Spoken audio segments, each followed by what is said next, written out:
Class 10 के गणित math में, ज्यामितीय मैथ में पाइथागोरस का साध्य प्रमेय, पाइथागोरस थ्योरम। मान लीजिए कि अगर क्वेश्चन आए कि सिद्ध करें कि एक समकोण त्रिभुज के कर्ण का वर्ग अन्य दो भुजाओं के वर्गों के योगफल के बराबर होता है।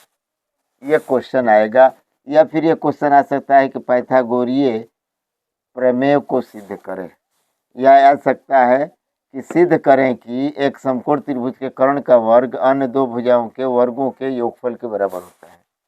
अब हम लोग बनाते हैं इसको।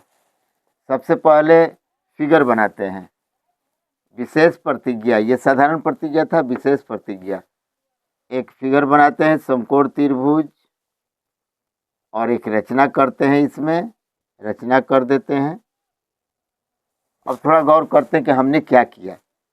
विशेष प्रतिज्ञा, ए बी सी एक समकोण त्रिभुज है जिसमें कोण बी बराबर 90 डिग्री। अब इसमें रचना किया गया, बी से बी डी लंब ए सी खींचा, बी से बी डी लंब ए सी खींचा। क्वेश्चन के अनुसार, प्रश्न के अनुसार सिद्ध करना है ए सी स्क्वायर बराबर A B square plus B C square. अब जरा हम क्वेश्चन को बनाते हैं। प्रमाण, चूंकि त्रिभुज ए बी सी समरूप है त्रिभुज A B D, A B C समरूप है ए बी डी। गौर करते हैं, ए सी बटे में ए बी अर्थात कर्ण बटे में आधार। अब यही पॉइंट हम इसमें देखते हैं। इसका कर्ण यानी 90 डिग्री ये है तो सामने वाला कर्ण माना जाएगा, यानी ए बी।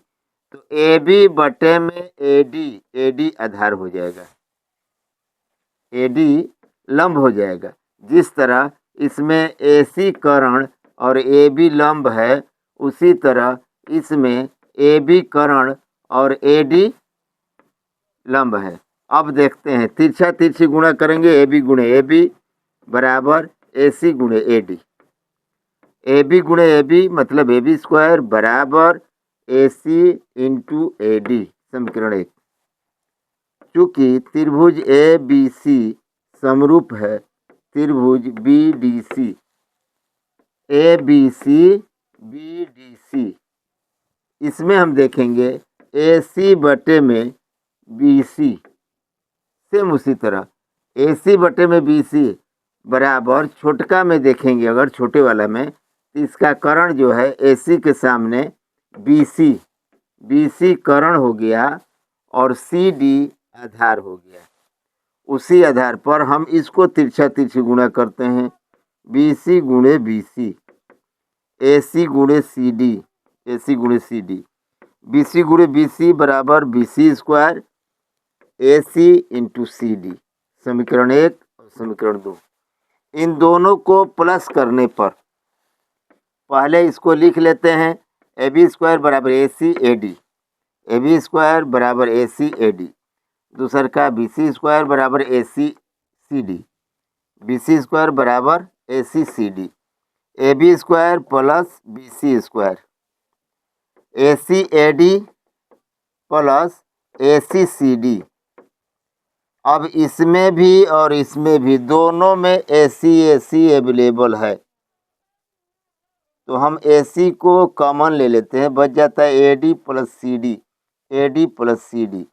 तो ए डी और सी डी को, ए डी और सी डी जोड़ेंगे तो ए सी हो जाएगा, इसलिए ए डी और सी डी की जगह पर ए सी लिख दिए। जब ए सी लिख दिए तो एक ए सी और दूसर का ए सी, यानी दो ए सी अर्थात ए सी स्क्वायर हो गया। तो A B square plus B C square बराबर ए सी स्क्वायर, अतः ए सी स्क्वायर बराबर A B square plus B C square हुआ। प्रूव्ड, क्योंकि यही हमको सिद्ध करना था।